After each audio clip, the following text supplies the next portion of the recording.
بعض لوگ یہ سمجھتے ہیں کہ کسی حکم کی جو حکمت ہوتی ہے وہی اس کا دار و مدار ہوتی ہے، لہذا جہاں وہ حکمت پائی جائے گی وہاں پر تو حکم ہوگا، جہاں نہیں پائی جائے گی وہاں حکم نہیں ہوگا۔ مثلا آج کل کہا جاتا ہے کہ سود کی اصل حرمت کی وجہ کیا ہے؟ ظلم، لا تظلمون ولا تظلمون۔ تو اگر سود کی کوئی ایسی شکل پیدا ہو جائے جس میں ظلم نہ ہو تو وہ حلال ہونی چاہیے۔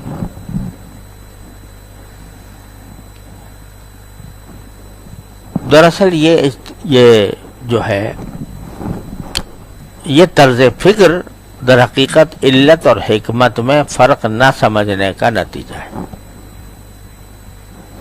ایک چیز ہوتی ہے کسی حکم کی علت، حکم کا دار و مدار اس پر ہوتا ہے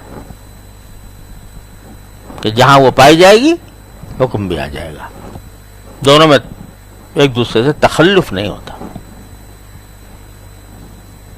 اور دوسری چیز ہوتی ہے حکمت، یعنی اس حکم کے نتیجے میں شارع وہ کیا فائدہ حاصل کرنا چاہتا ہے اور کس وجہ سے اس کو منع کیا گیا، کس وجہ سے کیا مانا، کن خرابیوں کی وجہ سے اس کو منع کیا گیا، اس پر حکمت، یہ حکمت کہلاتی ہے، یہ مصلحت کہلاتی ہے۔ اور حکمت اور مصلحت پر حکم کا دار و مدار نہیں ہوتا، دار و مدار ہوتا ہے وہ علت پر ہوتا ہے۔ میں اس کی مثال یہ دیا کرتا ہوں کہ جب آپ سڑک پر گاڑی چلاتے ہیں تو سامنے سگنل لگے ہوتے ہیں کہ بھئی جب سرخ سگنل چلے تو کیا کرو، رک جاؤ۔ تو یہ رکنے کی علت کیا ہے؟ لائٹ کہ سرخ بتی کا جلنا یہ علت ہے۔ اور حکمت کیا ہے؟ حکمت یہ ہے کہ تصادم سے لوگوں کو بچایا جائے، لیکن دار و مدار رکنے کا کائے پر ہوگا؟ سرخ بتی پر، نہ کہ اس فیصلے پر کہ تم خود سوچو کہ میں اگر پار کر جاؤں گا تو اس سے ایکسیڈنٹ ہوگا یا نہیں ہوگا۔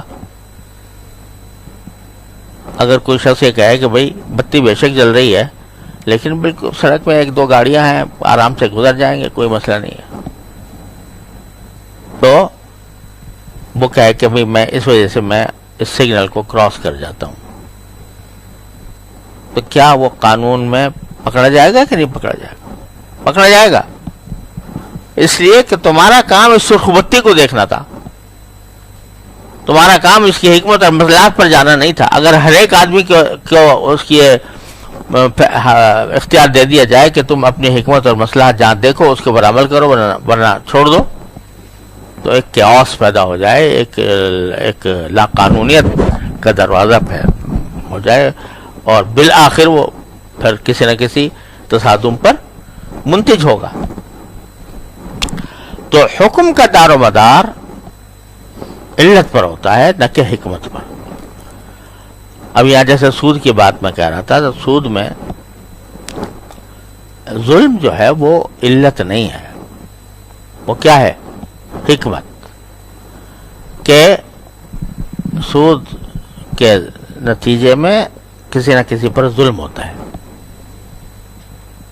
اب کوئی آدمی کہے کہ جی میں تو ایسا کر رہا ہوں اس طرح کے، اس میں ظلم نہیں ہو رہا، اس کی میں نے پوری رضامندی لے لی ہے، آدمی مالدار ہے، فلانا ہے، لہذا مجھے اجازت ہونی چاہیے۔ تو یہ بات اس کی اس لیے صحیح نہیں کہ سود کی جب تعریف صادق آ جائے گی تو وہ سرخ بتی ہے۔ تعریف کیا ہے؟ کل قرض جر نفعا، ہر وہ قرض جو ساتھ میں کوئی نفع لے کر آئے وہ سود ہے، وہ ربا ہے۔ جب یہ پائی گئی تو سرخ بتی جل گئی، اب اگر تم یہ کہتے ہو جی اس صورت میں ظلم نہیں ہو رہا، تو یہ ایسے ہی جیسے کوئی شخص کہے کہ صورت میں ایکسیڈنٹ نہیں ہو رہا.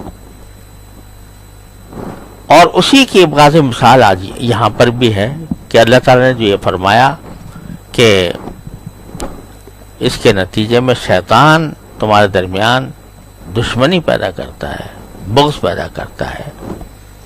تو یہ سب کیا ہے؟ یہ علت نہیں ہے بلکہ حکمت ہے.